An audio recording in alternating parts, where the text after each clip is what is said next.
like to start with you with a question. You come from the sales side, and one of the most famous quotes that we have in our industry is actually a quote that comes from John Wanamaker. He said famously many years ago, around a century ago I think, that half of my advertising money is actually wasted, but I never know which half is wasted on. Do you think that after 100 years that he says something like this still holds true for advertisers and brands who do digital advertising? This quote was the favorite of Procter & Gamble when I was used to work in agency and I was working with them. I think that nowadays is not properly like this anymore. We have the big chance of data. We can see exactly who is or which kind of person is seeing the advertising that we are showing off. So potentially it's not in that way, but I'm saying potentially because actually a lot of publishers, a lot of advertisers are not using data properly and are applying data just to justify the decision they make. That is not probably the right way to apply data. So I think that today we could have a better advertising. And the last question about privacy is on topic of this, because if you have too many privacy, you see advertising that you don't like. So basically, it's not what a good marketer has to do. So I think that today our job is to make the publisher conscious that they have a big power, and this power is called data, and they have to be very jealous of this power and protect it from external attack, and sell it with the right value for each single impression. So we are in a position not to waste our money, or at least know where it's wasted, but we don't always do a good job at it. Potentially, the marketer should not waste their money and should have not only the ROI from the advertising, but they should have also insight that are sometimes more precious than the ROI itself. So they could have a lot of more value in the money they spend. Absolutely. Giovanni, I have a question, because the digital media industry, compared to what we call traditional media like TV, radio, print, you name it, has always come with a promise of measurability, right? Like if we think about Google AdWords back in 2002 when it was launched, that was a product that marketeers jumped on because it connected a click with a conversion. A great product, very simple, lower funnel. But since then, is digital less measurable? And also, like, what has changed in the last, like, 20, 15 years, actually? Well, the context has changed dramatically, I would say. The customer journeys are very complex to measure. They involve, obviously, the digital space, the offline world. So especially for certain type of industries such as fashion or retail, making sense of all of these data is quite complex. Let's say we also have some more complexity on the digital space itself. The rise of the programmatic has added a lot of touch points and technologies, making the data more complex, more, let's say, dirty in a way. And let me say that the majority of marketers and advertisers, they do know such complexity has arisen a lot. But we still are applying the old ways of measuring success. I'm generally speaking, I would say. So we take to apply the standard attribution model, last click, first click. We still keep the cost per lead way of measuring result and success. And these are obviously old ways of measuring the complexity we are facing nowadays. So for 2017, I would suggest to, let's say, try to build up a new measurement framework, because such complexity is increasing, and we need to make sense of all of these data. Absolutely, and that's what, let's say, attribution, in this case, that's why we're discussing it today. That's what attribution tries to solve for this great complexity, great data, but how do we make sense of it? Carlos, like, we have been invited here to discuss attribution, and I guess, like, it's about time we define it. Dave gave us his view of attribution. You work very closely with customers that want to crack this very important topic, but if you were to explain to your grandma what attribution is, what would you say? Well, my grandma didn't know much about computing or turning off any electronics, but she was a great cook. So she made a hell of all dishes, and those are the kind of things that she will understand. So putting into the terms that she can understand, let's say that we gather all together, we're going to make a big dinner for the family. Somebody's bringing the ingredients from the store, somebody's chopping everything, then my grandma is going to put everything with the right ingredients and the exact temperature. And then it comes the daughter-in-law that doesn't know how to cook. She puts everything on the plate and she brings it to the table. And then everybody says, "Oh, thank you very much for this food. It looks great." So is it safe to say that the one bringing the food to the table deserves the credit for that? I will say no, because it's just the last step. I mean, somebody needs to bring that to the table, as well as somebody needs to harvest the demand that is created through advertising. Earlier we were talking about how people look for brands on Google or any other search engine, and it's not because they just woke up in the middle of the night and they had this vision about the brand that they have the urge to go and look for it. Because this brand was built with time. There was a moment where awareness was created, not one touch, many touch points, online, offline. Then the customer realized that needs to have this product. He's aware that now he needs to buy a jacket. So where's the next process? He's going to buy for options, he's going to look for options, he's going to compare those options, and finally is going to take that decision. So let's say that the looking for options and comparing for those is equal to the part of the initial part of the cooking, and the creative awareness is probably when you get ingredients. And you need to be able to give the credit to everybody that was involved into that path, because that's a way that you're going to be more fair into when you assign the resources, and also to get a better return on your investment. Fantastic. I love the comparison with the culinary idea. So it's like baking a great tiramisu, but we need to understand who deserve the credit, for creating a great product. Exactly. And just to comment a little bit back on what we were saying at the beginning about attribution, it's true that it's a buzzword, that it's around, everybody's talking about attribution. It's not a reality in all the advertisers. I think people are afraid, they feel like they are stepping in the edge of a cliff, and they have this vertigo to do and change things, start doing things differently. Because I think that once you take a step forward, you're going to fall into the cliff. But the truth is that once you take the step forward, it's a step into stairs that is step by step you're going to climb, and then you're going to find a better solution to what you were doing in the past. Fantastic. And so, we basically defined attribution as something to evaluate, who deserves the credit. And we're lucky to have in the panel somebody that works with people who are actually being evaluated by attributions, which ultimately are actually online publishers in this case. So Sarah, I'd like to ask you, work for a Rubicon project. So what does Rubicon project do to help publishers improve and stand out in a more sophisticated attribution model?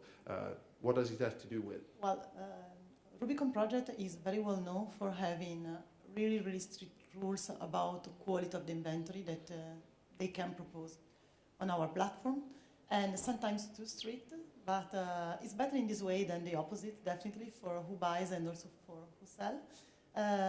I think that the rule of a good SSP is to teach to the publisher that the quality they have in their inventory has to be managed as an overall inventory. So typically the publisher are used to think about the inventory on programmatic environment as the remainder after the direct sale, the remainder after reservation. And this is a big mistake from a revenue point of view, because maybe someone in the programmatic environment is ready to pay your impression more than in a direct campaign, in a reservation campaign, because he's following an IP, because he's making a deal with a specific impression. And second of all, because the quality that the publisher has today is not the impression itself, but is the audience that is generating this impression. And it's difficult also for traditional publishers to understand that every single impression is not something that the publisher is pushing out without nobody seeing it, but on digital, every single impression is there because someone called for this impression.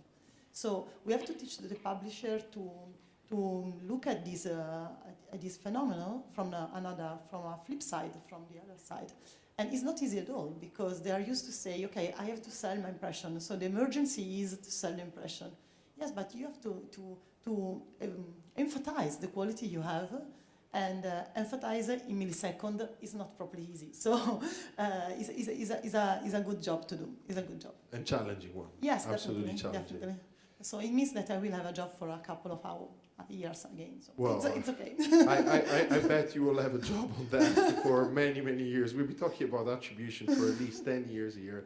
And I was reading, like to your point, guys, I was reading some stats from the US market that 65% of the companies that were surveyed, digital companies, we're still using the last touch model last year, which means that we have lots to do ahead, a great runway for us.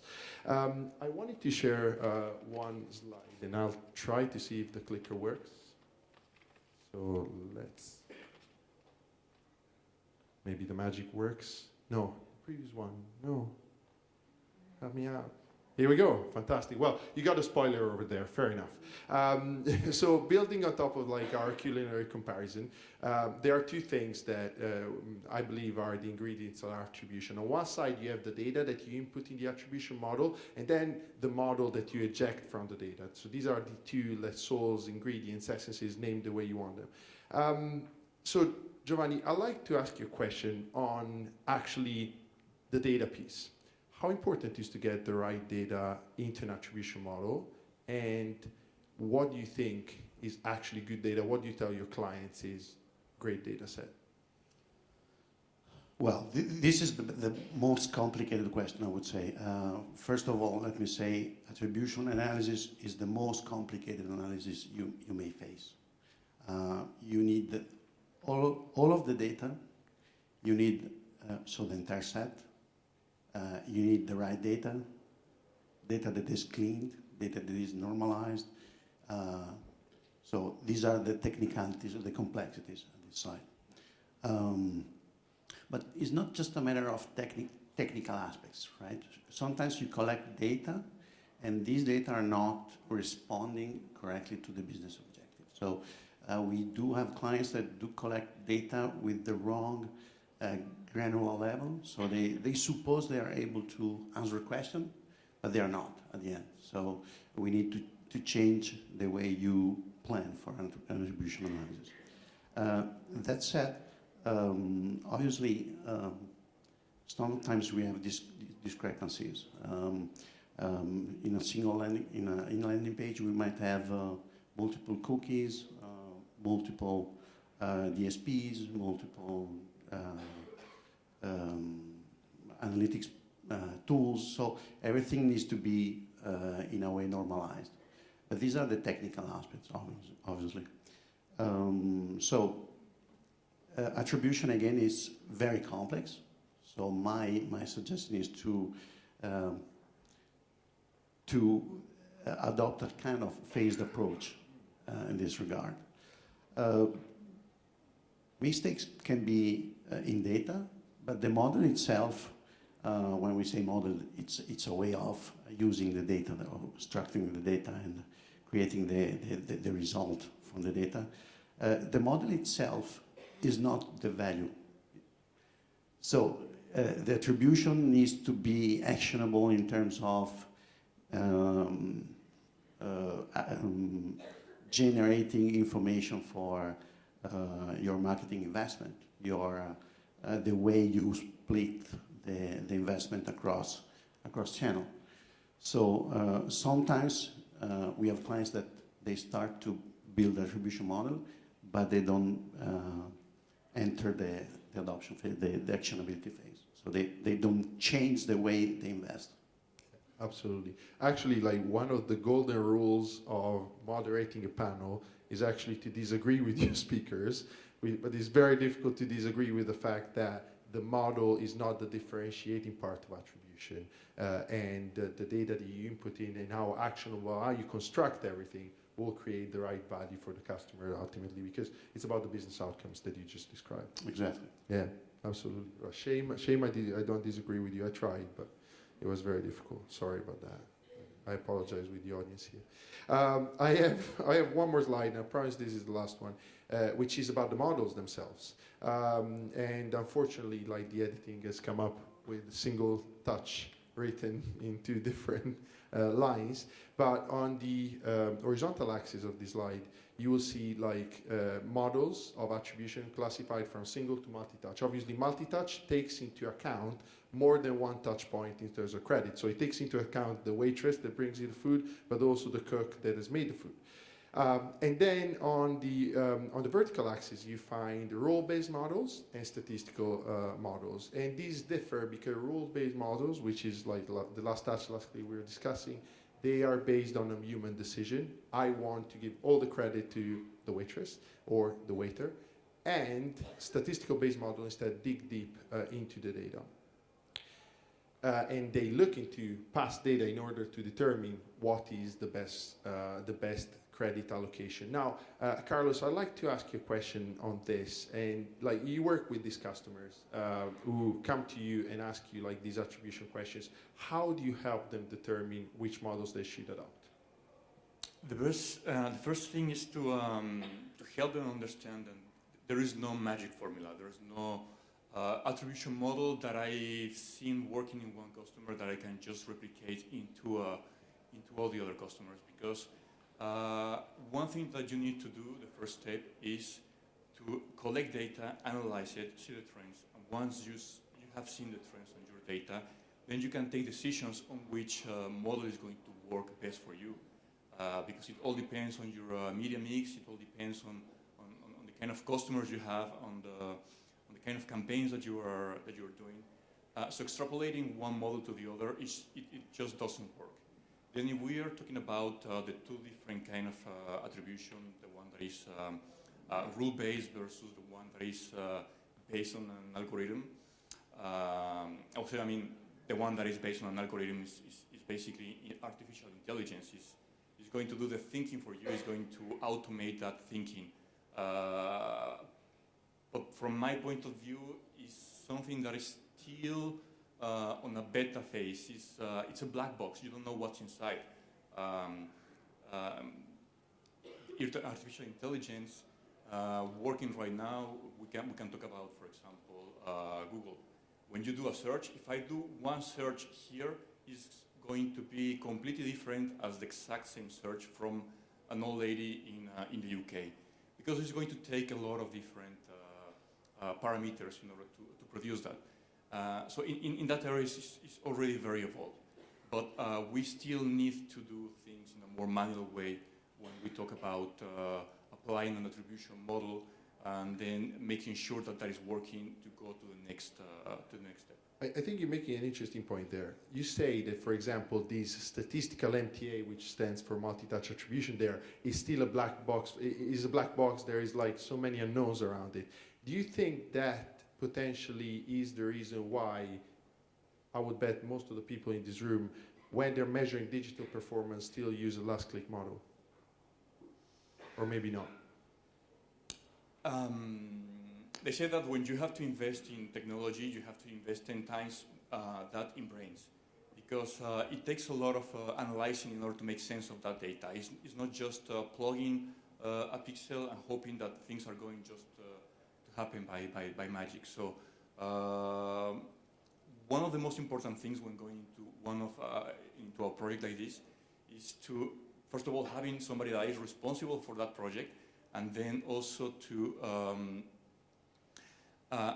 be ready to invest into thinking on what can you do with that data, into analyzing that data, and also into taking the decisions with the data, because at the end of the day, somebody has to pull the trigger and somebody has to take the decision, but also based on the data that you have been collecting. Absolutely. Now, Sarah, what do you think, like based on what we've discussed today, would be the risk of not prioritizing attribution this 2017 for the marketers present here in the room? Well, the risk is really high because the budget in advertising are more or less stable, and the performances that are needed to have a good balance between what you spend and what you gain must be always positive. So the big risk is to waste your money, basically. So it's quite easy, this answer. From a technical point of view, I would say that what I'm seeing in the last 15 years in advertising is that the job is changing a lot from being empirical to being statistical. So the kind of people that is working in this environment is changing mindset. Unfortunately, part of this environment is done by creatives that are really far from a statistical approach. So I think that the media is on board with programmatic and everything we said.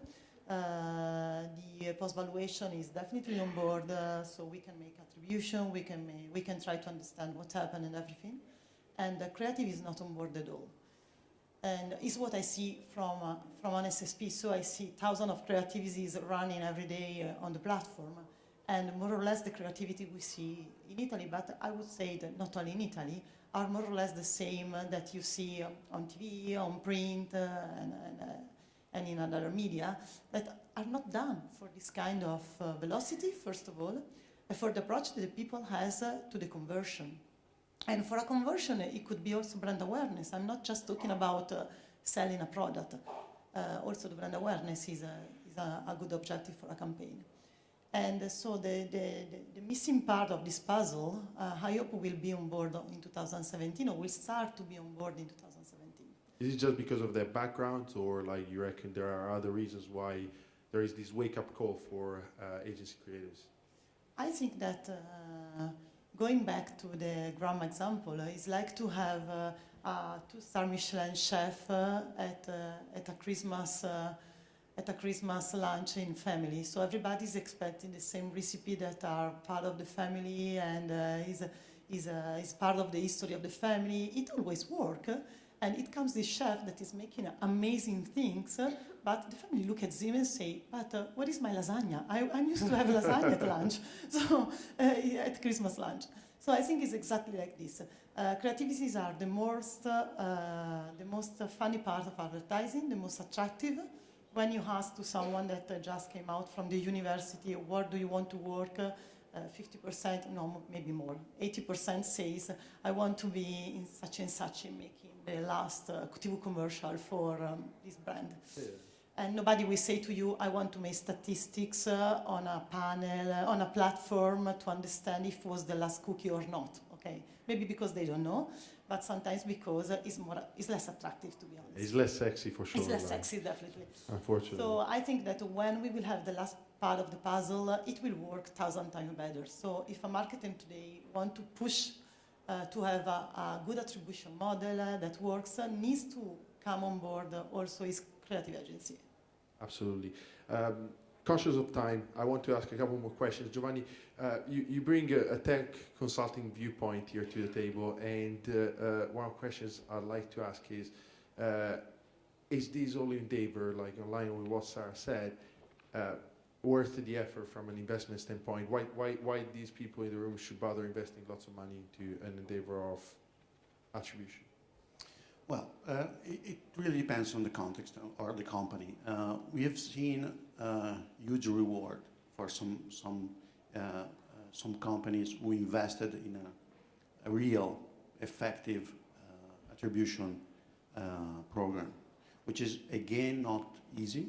I wouldn't recommend to start with attribution analysis without having a framework where KPIs, objectives, and the way you measure marketing activities are stated. But once you are there, once you want to start attribution, then the reward is huge, huge. When I say huge, then you can cut cost for, let's say, 30 to 40%. You can increase whatever marketing objective you might have in terms of conversion or awareness or whatever. So the promise is huge. Again, at the end of the investment, you have to always to balance the result with the investment you are placing. Absolutely. Measuring ROI ultimately judges the success of this, and it's worth because you see some marketeers really bringing down costs and improving efficiency massively. Fair enough. Do you have any example, Carlos, of results of some of your clients, potentially, like not a specific one if you don't want to name one, but like any success story that you want to share with us? Absolutely. I mean, I cannot share any specific name, but we do see that the increase in efficiency on the media investment, it's about 5 to 10% when they start doing attribution, when they start applying attribution models that are different from the last click. It depends on the size of the company when that 5 to 10% can be relevant or not. We also see, let's say, the opposite case, not success stories. When we talk about with companies that are really small, when they have no investment in media, they have only one channel, it doesn't make sense to do attribution at that point. It does make sense when you have different sources of traffic, when you have multiple markets, and is there when you have a bigger field of improvement. Absolutely. So now, there are your questions before lunch. Now, that said, there is a trick here. If I don't get any questions, we don't go to lunch. Therefore, you better ask me at least 2/3 questions, not me, but to the panel, around what we just said, the last effort before the great lunch that LUISAVIAROMA is offering us today. Oh, excellent.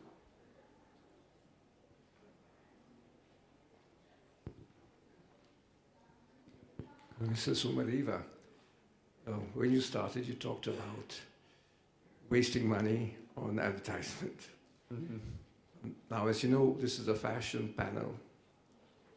How do fashion industries cope with media when we have one fashion leader, Inditex, who doesn't spend on advertisements? That's a good question. Is that for me specifically? For everybody? It's because it's a difficult question. I'm happy, like, for you guys to go ahead. Yeah. So the question is, because probably not everybody. So in the industry, we have a leader in fashion, Inditex, not believing or spending in advertising. So how does the rest of the industry feel about this, and why? Like, because he is a thought leader, Amancio Ortega, and why should we bother spending or like measuring advertising at all? Does spend a little bit on advertising, and is increasing this, is getting more aware of the digital opportunity that is out there. They always mention that their biggest advertising is their buildings, so it's where they spend more in real estate to be in the best places. And what they do is to create that awareness in people. Then why should the other retailers or the other brands care about investing there? It's just because it's another channel. It's not because the biggest player in the industry is not doing it that the rest of the players should not care about that. Let's just look at our host, selling in hundreds of different, hundreds, almost every country that we have. The biggest capillarity can be given by the internet. And you are going to see an increase in sales wherever you also make an investment on media. Absolutely. And I think, like, ultimately every single company around here knows that to foster growth, advertising is essential. That said, there are some great exceptionalities that have been built on very different bases. So for example, like I come from a company that sells media today, which is Facebook, and Facebook has not done advertising for quite a long time. I mean, like actively buying on traditional media channels and obviously digital media channels, because ideally, and that's the ideal case scenario, it was a great word-to-mouth type of product. But that is not a luxury that, let's say, every operator enjoys because of different industry situation and because of the degree of innovation that they bring to the table, in my opinion. May I add Please, something? Please, absolutely. So let me share with you my point of view to your question. There's a giant, there's a big player who does apply a strategy, a quantity strategy, which is apparently effective. But I can tell you, the more you invest wisely and intelligently for your specific business, the more you get value. And I'm sure that for small players or medium players, the way you can collect and manipulate data to interpret and understand your customers, the more you get rewards, I'm sure. And the giants, most of the time, are not investing in intelligence. They're investing in quantity. If I have answered somehow. Second question. Over there. Hello, I'm Adriana Ripandelli. I'm from Mindshare. So I will be participating to the roundtables this afternoon. But my question, since in my practice, of course, we are experiencing exactly what you have described very well. And one of the reasons, to go back to your questions, why I see from the company perspective that there is also because there is a history. We always did like that, last touch, last click. There is a series of numbers, and even when a lot of people are convinced there is room for change, so my question is, because what I'm seeing now practically is that proposing a double model for a certain period of time generally is something accepted. So one model will be the last touch, last click. The other one will be one, ideally the statistical one, or a multi-touch, rules-based, in order to help the company and the people inside the company to get both set of data and understand the differences and understand which one is better to adopt to then drive decisions. Do you have any experience on that? Do you think this can be a way forward? Anybody?